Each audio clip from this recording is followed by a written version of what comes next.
سورہ سبا رکوع نمبر 2 آیت نمبر 21۔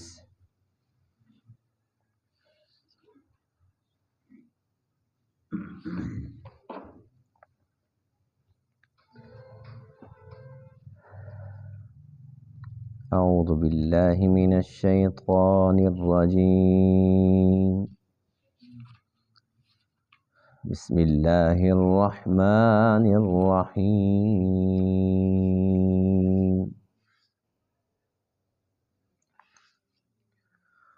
قل ادعوا الذین زعمتم من دون اللہ لا يملكون مثقال ذرة في السماوات ولا في الأرض وما لهم فيهما من شرك وما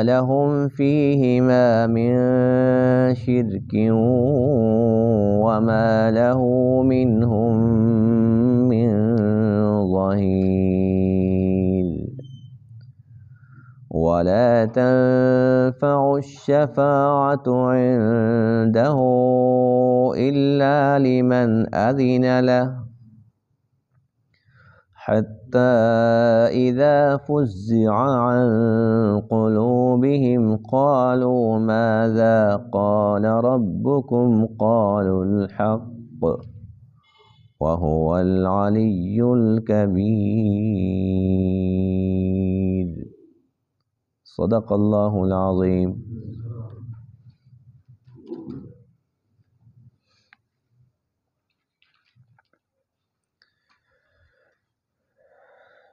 اس سورہ مبارکہ کی ابتدا سے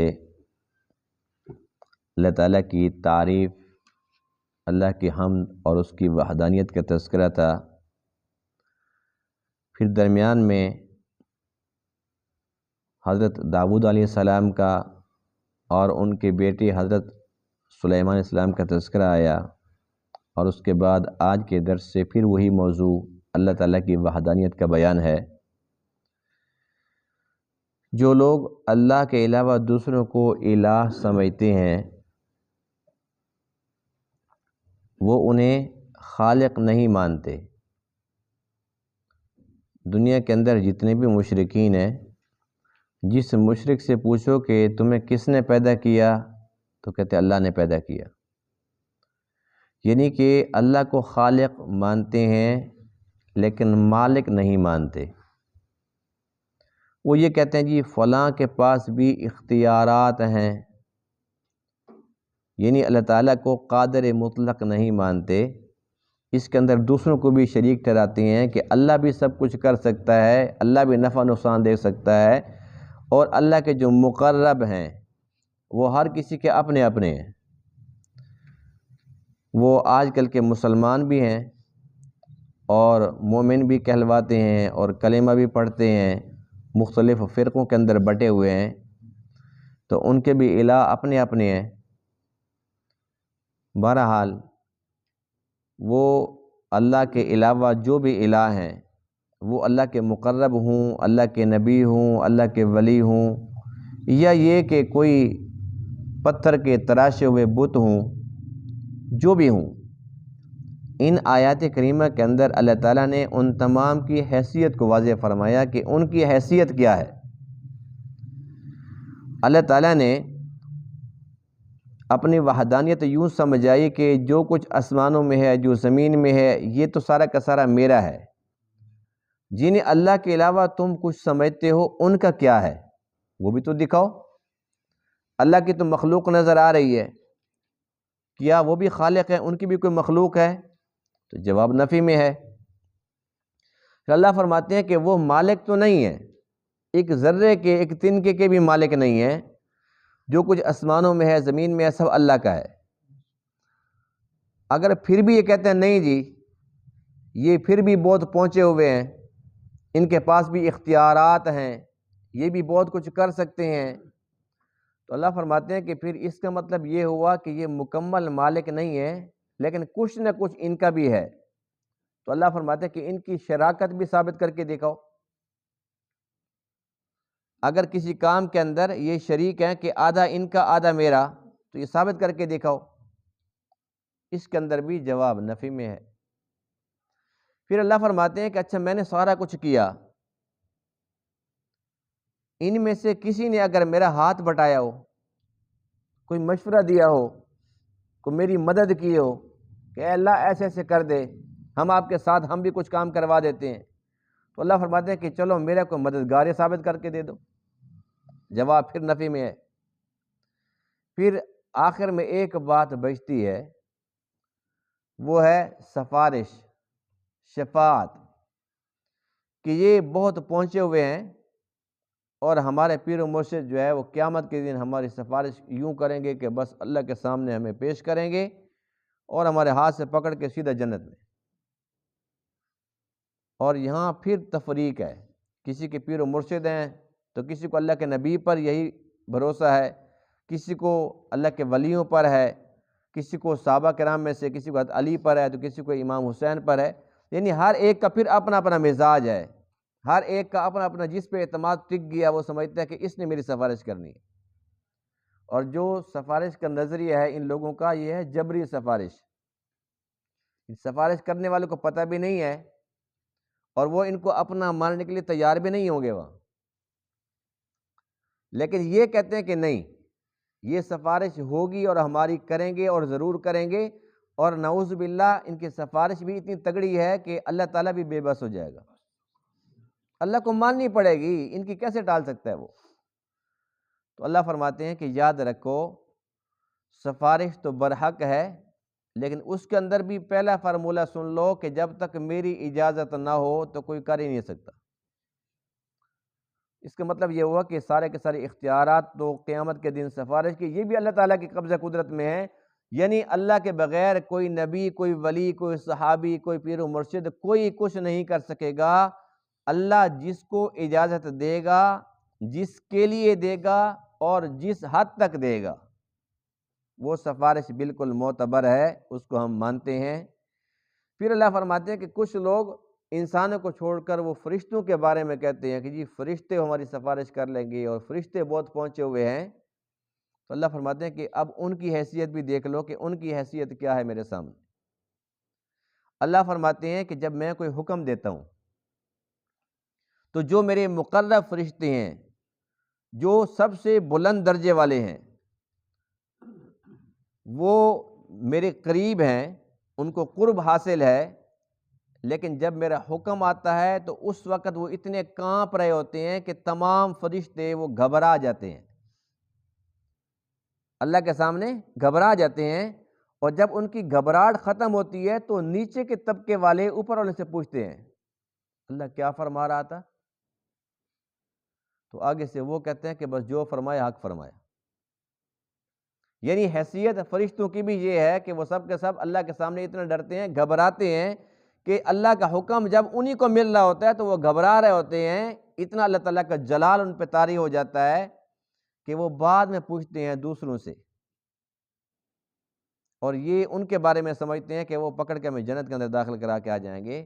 تو اللہ فرماتے ہیں کہ بس ایک ہی سبق یاد رکھ لو کہ سب کچھ اللہ ہی کے قبضہ قدرت میں ہے، یہ جبری سفارش بھی ختم، فرشتے بھی کچھ نہیں کر سکتے اور اللہ کے مقربین بھی کچھ نہیں کر سکتے۔ اگر تمہارا عقیدہ درست ہے تو پھر اللہ تعالیٰ خود رحم فرمائے گا، خود ان مقربین کو فرمائے گا کہ یہ پکے موحدین ہیں، ان کے بارے میں سفارش کرو۔ لیکن جس کے عقیدے کے اندر ملاوٹ اور کھوٹ ہو اس کی سفارش کیوں کر ہو سکتی ہے؟ اور ایسوں کی سفارش اگر کوئی نبی بھی کرے گا اللہ اس کو رد فرما دیں گے۔ قل آپ فرما دیجئے، یہ اللہ کے نبی کو اللہ تعالیٰ حکم ارشاد فرما رہے ہیں کہ آپ فرما دیجئے ان کو سمجھانے کے لیے کہ تم پکارو ان لوگوں کو زعمتم من دون اللہ، جنہیں تم معبود خیال کرتے ہو اللہ کے علاوہ، لا یملکون، وہ نہیں مالک، نہیں قدرت رکھتے، مثقال ذرۃ، ایک ذرے کے برابر بھی، کسی ذرے کے برابر بھی کسی چیز کے مالک نہیں ہیں، فی السماوات، آسمانوں میں، ولا فی الارض، اور نہ ہی زمین میں، وما لہم فیہما من شرک، اور نہ ہی ان کے لیے ان دونوں میں یعنی آسمانوں میں زمین میں کسی قسم کی من شرکن کوئی شراکت ہے، مالک بھی نہیں ہے، شریک بھی نہیں ہے، وما لہ منہم من ظہیر، اور نہیں ہے اللہ کے لیے ان میں سے کوئی بھی مددگار، ایسا بھی کچھ نہیں ہے۔ تینوں باتیں ختم ہو گئی۔ چوتھی بات، ولا تنفع الشفاعہ، اور نہیں نفع دے گی سفارش، عندہ اللہ کے ہاں، الا لمن اذن لہ، مگر اس کے لیے جس کے لیے اللہ خود اذن دے، اللہ خود اجازت عطا فرمائے۔ حتی اذا فزع عن قلوبہم، اب آخری بات، پانچویں بات وہ آ رہی ہے فرشتوں پر، حتیٰ یہاں تک کہ اذا فزع عن قلوبہم، جب ان کی قلوب سے، فرشتوں کے دلوں سے گھبراہٹ ختم ہو جاتی ہے، قالوا ماذا، تو وہ پوچھتے ہیں ماذا قال ربکم، کہ تمہارے رب نے کیا فرمایا۔ یہ نچلے طبقے والے اوپر والوں سے پوچھتے ہیں، قالوا الحق، وہ آگے سے جواب میں فرماتے ہیں کہ اللہ نے حق فرمایا، وہو العلی، اور وہ بلند شان والا، الکبیر، وہ کبریائی کا مالک، وہ بڑائی کا مالک ہے۔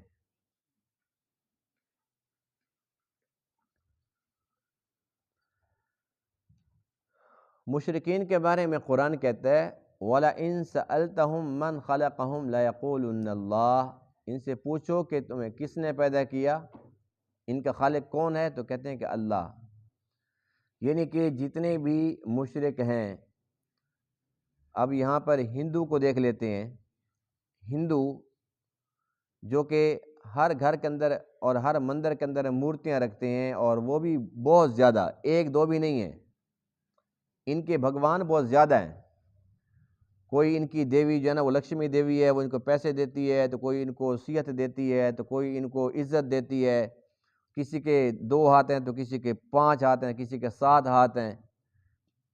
اب وہ 7 ہاتھوں کے اندر پتہ نہیں 7 ہاتھوں سے ان کو لوٹتی ہے یا ان کو کچھ دیتی ہے، اللہ تعالیٰ بہتر جانتا ہے۔ یعنی کہ یہ ان کے اپنے ذہن کی اختراع ہے۔ تو ان سے بھی پوچھو کہ تمہیں پیدا کس نے کیا، تو یہ نہیں کہیں گے کہ اس دیوی نے پیدا کیا، یہ بھی کہتے ہیں کہ اللہ نے پیدا کیا۔ اللہ تعالیٰ کو بھگوان کا نام دیں، جو بھی نام دیں، اب خدا، اللہ، الہ، بھگوان، یعنی کہ جو بھی نام دو، مانتے ہیں کہ خالق اللہ ہے۔ اس بات میں مشرکین متفق ہیں موحدین کے ساتھ کہ خالق سب کا اللہ ہے۔ اب اگلی بات ہے کہ اس نے پیدا تو کر لیا، کیا مالک ہے یا نہیں ہے، تو ہاں مالک تو ہے، لیکن مالک تو ہے لیکن کے ساتھ دوسروں کو ساتھ شامل کر لیتے ہیں۔ لیکن جو مومن ہے، جو صحیح العقیدہ مسلمان ہے، وہ یہ کہتا ہے کہ خالق بھی وہی ہے، اور مالک بھی وہی ہے، اور رازق بھی وہی ہے، سب کچھ اسی کے قبضہ قدرت میں ہے۔ یہ ہے عقیدہ توحید۔ اور جو لوگ یہ سمجھتے ہیں کہ اللہ نے کسی کو اختیار دیا ہوا ہے، اس لیے وہ بھی سب کچھ کر سکتا ہے، تو اللہ کا قرآن یہ کہتا ہے یدبر الامر من السماء الی الارض، آسمانوں کی بلندیوں سے لے کر زمینوں کی پستیوں تک تدبیر بھی اسی کی چلتی ہے، یعنی اسی کی مرضی ہے، جو وہ چاہے سو کرے۔ ایسا نہیں ہے کہ مدبر کوئی اور ہے، تدبیر کو اور کرتا ہے، مدبر حقیقی بھی اللہ خود ہے۔ تو ہر ایک چیز کا مالک بھی وہی ہے۔ فرمایا کہ میرے بغیر جنہیں یہ الہ سمجھتے ہیں، جنہیں معبود سمجھتے ہیں، وہ ایک ذرے کے برابر بھی کسی چیز کے مالک نہیں، نہ آسمانوں میں، نہ زمین میں، اور نہ ہی کسی چیز کے اندر ان کی شراکت داری ہے کہ چلو سارا تو نہیں ہے لیکن آدھا اللہ کا آدھا ان کا ہو، ایسا بھی کچھ نہیں ہے۔ جب ان کے پاس کچھ ہے نہیں تو اس کا مطلب یہ ہوا کہ یہ تو کمزور ہیں۔ اللہ کا تو سب کچھ ہے، اللہ تعالیٰ سب کا خالق بھی ہے، مالک بھی ہے، رازق بھی ہے، سب کو دینے والا بھی ہے۔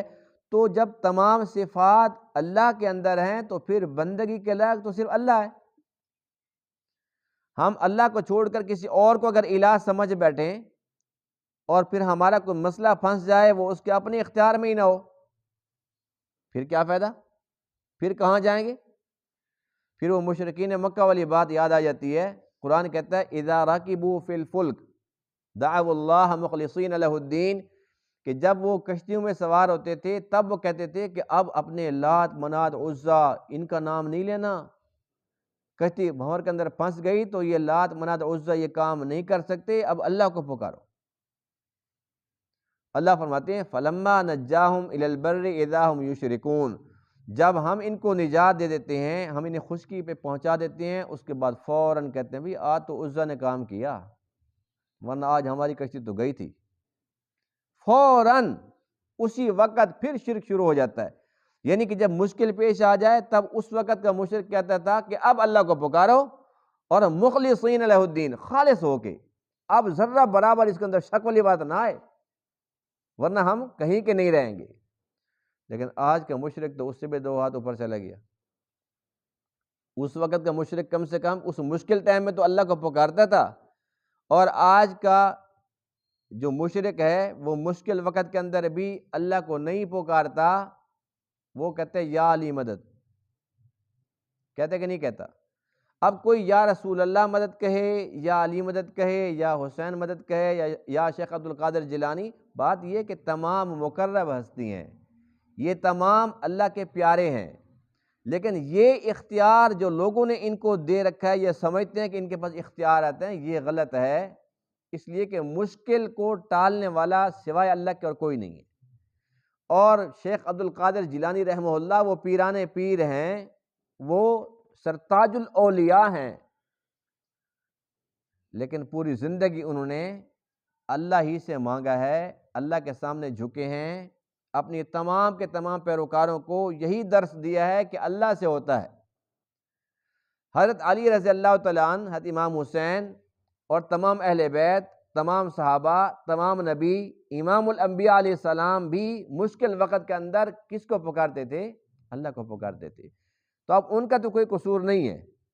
اگر کسی کا عقیدہ غلط ہے اور وہ جان بوجھ کر ان ہستیوں کو پکارتا ہے اور پھر یہ سمجھتا ہے کہ یہ میرا کام بھی کر لیں گے، بگڑی بنا دیں گے، مدد کریں گے، اور قیامت کے دن بھی میرا کام یہ انہوں نے بنانا ہے، تو بس یہی شرک ہے جو اللہ تعالیٰ کو ہرگز ہرگز پسند نہیں ہے، برداشت بھی نہیں ہے. اس لیے ایسے مشرکانہ عقیدے سے انسان کو فی الفور توبہ کرنی چاہیے. عقیدے میں اگر ملاوٹ ہو گئی تو پھر انسان وہ کسی کھاتے کا نہیں رہے گا. یہ ایک بنیاد ہے. باقی تو انسان اپنے اعمال ہم اچھی طرح جانتے ہیں، ہماری نمازیں، روزہ، عبادات وہ کس پائے کے ہم سب جانتے ہیں. ہمارے پاس ہے تو ایک عقیدہ ہی، اگر وہ بھی صحیح نہ ہو، وہ بھی خالص نہ ہو، تو پھر ہمارے پاس باقی کیا بچے گا؟ جس کا عقیدہ درست ہے، اللہ تعالیٰ پہ کامل یقین ہے، کامل بھروسہ ہے، اب اس سے جو کمی بیشی ہوگی تو اللہ تعالیٰ درگزر فرمائیں گے. لیکن جس کا عقیدہ درست نہیں ہے اس کے بارے میں تو کوئی سفارش بھی قبول نہیں ہوگی. اب یہ جو سفارش کے بارے میں فلسفہ بنا ہوا ہے، اب یاد رکھیے کہ قیامت کے دن شفاعت برحق ہے، ہم مانتے ہیں، اور احادیث میں اس کی پوری پوری تفصیل موجود ہے کہ حافظ قرآن 10 بندوں کی سفارش کرے گا نہیں کرے گا. اور علماء کے بارے میں لکھا ہے کہ ایک عالم 70 بندوں کی سفارش کرے گا. ایک شہید، وہ جو واقعتاً شہید ہو، اس کی نیت خالص ہو، 70 بندوں کی وہ بھی سفارش کرے گا. تو ایسے اولیاء کرام کا سلسلہ وہ بھی کریں گے. لیکن ان تمام سے پہلے جو سب سے بڑی سفارش ہے کس نے کرنی؟ ہمارے نبی پاک نے کرنی. اور وہ 2 سفارشیں، ایک ہے شفاعت کبریٰ، ایک ہے صغریٰ. شفاعت کبریٰ بڑی سفارش اور صغریٰ چھوٹی سفارش. حضور علیہ السلام شفاعت کبریٰ پہلے فرمائیں گے، اور یہ بڑی سفارش یہ سب کے حق میں ہوگی، جتنے بھی ہیں سب کے حق میں ہوگی. اور اس کے بعد پھر شفاعت صغریٰ ہوگی جو صرف اس امت کے لیے ہوگی. اور شفاعت کبریٰ وہ کیسے ہوگی اس کی تفصیل سنیں، پھر ہماری عقل ٹھکانے آئے گی کہ ہم کہتے ہیں سفارش سفارش سفارش، اس کی حقیقت کیا ہے؟ جب حساب کتاب کی گھڑی شروع نہیں ہو رہی ہوگی اور دن اتنا لمبا ہو جائے گا، کان مقدارہ 50,000 سنہ، سورہ معارج میں ہے 29ویں پارے میں، 50,000 سال کا ایک دن۔ اب اس وقت انسان اپنے پسینے سے شراب ہو، پریشانی میں ڈوب رہا ہے، اور اتنا تنگ آ جائے گا کہ انسان یہ کہے گا اے اللہ میں جہنم میں بھیج، لیکن یہاں سے تو نکال۔ وہ منظر ہوگا۔ آج دنیا کے اندر ہم دیکھتے ہیں کہیں پر لمبی لائن لگی ہو، یعنی کہ مریض ہیں، بیمار کھڑے ہوئے ہیں، اور ڈاکٹر کے پاس رش ہے بہت زیادہ، کسی کے گردے میں تکلیف ہے، کسی کے جاڑ میں درد ہے، کسی کے سر پھٹا جا رہا ہے، یعنی کہ کوئی بڑی تکلیف کے اندر وہ کھڑا ہوا ہے، اس کے جذبات کیا ہوتے ہیں؟ تکلیف تو دنیا کی ہے، یہ تو عارضی ہے، ابھی ٹھیک بھی ہو جائے گی، لیکن وہ کیا کہتا ہے؟ وہ کہتا ہے کہ میں مر جاؤں تو بہتر ہے۔ صبر ہوتا ہے انسان سے؟ یہ تکلیفیں چھوٹی چھوٹی ہیں، انسان تو بے صبر ہے، اور وہاں پر تکلیف بہت بڑی ہوگی، نہیں پتہ کہ میرے ساتھ کیا ہونے والا ہے، اور نفسی نفسی ہر ایک کو اپنی فکر پڑی ہوئی ہے۔ اس ماحول کے اندر لوگ پریشان ہوں گے، اور وہ یہ تمنا کریں گے کہ ہمیں جہنم میں ڈال دو لیکن اس مصیبت سے نکالو، حساب کتاب تو شروع کرو۔ لیکن اس وقت تمام لوگ پریشان ہوں گے اور مارے مارے پھر رہے ہوں گے کہ ان کو حضرت آدم ملیں گے۔ حضرت آدم کے پاس جائیں گے تو وہ کہیں گے میں سفارش کیسے کر سکتا ہوں؟ اللہ نے اگر مجھے پکڑ لیا کہ میں نے منع کیا تھا لا تقربا هذه الشجرہ، اس درخت کے قریب نہیں جانا، یہ پھل نہیں کھانا، اور میں نے تو کھا لیا تھا، میرا کیا بنے گا؟ وہ اپنی پریشانی میں اس طریقے سے وہ کہیں گے میرے پاس نہیں، کسی اور نبی کے پاس جاؤ۔ لوگ جائیں گے نوح علیہ السلام کے پاس، پھر عیسیٰ علیہ السلام کے پاس، آخر میں وہ کہیں گے بھئی ہمارے بس کی بات نہیں ہے، جو اللہ کے محبوب ہیں، آخری نبی ہیں، ان کے پاس جاؤ۔ ہمیں تو اپنی پڑی، ہر ایک اپنا اپنا عذر پیش کرے گا، جیسے آدم نے پیش کیا، ہر ایک بتایا گیا کہ مجھ سے یہ ہو گیا تھا، مجھ سے یہ ہو گیا تھا، کہیں گے بھئی ہمارے بس کی بات نہیں۔ اب اللہ تعالیٰ کے سامنے اللہ کے محبوب علیہ السلام وہ سجدے میں گر جائیں گے۔ کیا کریں گے آپ؟ سجدہ ریز ہو جائیں گے، اور اسی کو کہتے ہیں مقام محمود۔ یہ ہے مقام محمود کہ تمام نبی وہ انکار کرتے ہیں سفارش کا، سب کے سب ڈر جاتے ہیں، اور اللہ کے نبی حامی بھر لیتے ہیں، فرمایا کہ ہاں میں ہی کروں گا سفارش۔ اللہ کے نبی کے پاس جب آئیں گے آپ فرمائیں گے ہاں ٹھیک ہے، آپ سجدہ ریز ہو جائیں گے۔ یہ نہیں فرمائیں گے کہ ہاں تم نے ٹھیک کہا میں ابھی سفارش کرتا ہوں، نہیں نہیں، یہ منظر نہیں ہے جیسے لوگوں نے بنا کے پیش کیا ہوا ہے۔ لوگ تو کہتے ہیں جی ہمارے پیر و مرشد، نعوذ باللہ من ذالک، نبیوں کے نبی وہ ڈر رہے ہیں، اور یہاں میرے پیر و مرشد، وہ تو نظر بھی آتے ہیں کہ نہیں آتے وہاں۔